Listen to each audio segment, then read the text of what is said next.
Hall of Famer Mike Schmidt apologized for saying Phillies outfielder Odubel Herrera isn't a player the team can build around due to a language barrier.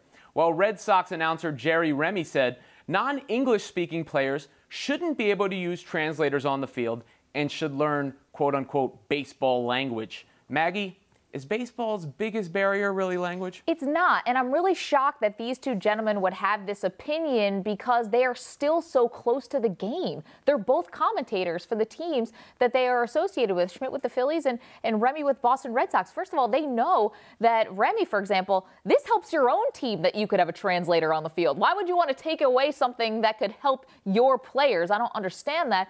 And then for Mike Schmidt, I mean, I know that he's walked this back, but there are so many examples of leaders in the clubhouse where English is not their first language. I mean, we are a global world now. Baseball is global and is better for it.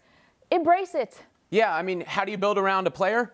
That player has to be a great player. That's really what matters, not what language he speaks. And really what you're doing is telling on yourself a little bit. Because even if this is somewhere in your thought process, even if you have a justification for it, if it's the thing you feel the need to publicly go out there and say, we can't build around a guy because of the language, or you can't have this translator out there, why is that at the forefront of your mind? I don't know. And also, really, what is the incentive for a baseball player who is maybe not comfortable with their English or doesn't know a lot of English? What's their incentive to even get better at English and then have to answer questions from the media in the clubhouse? Now, I'm not trying to say the players shouldn't answer questions from people like me and you, but honestly, there have been players like Ichiro Suzuki, like Cespedes, who have basically said, you know, I don't speak English that well. I don't feel comfortable speaking English. So reporters will, in some cases, bypass them to a native English speaker when they want to get quotes on anything. I mean, from what Mike Schmidt said yesterday to Colin Kaepernick, who knows, anything that happens in the sports arena.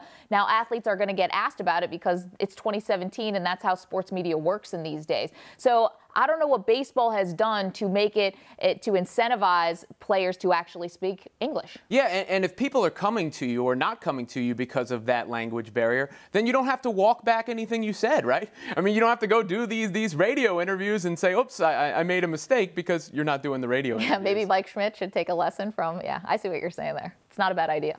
Yeah. I mean, it works out for some people. You just mentioned Ichiro before, right?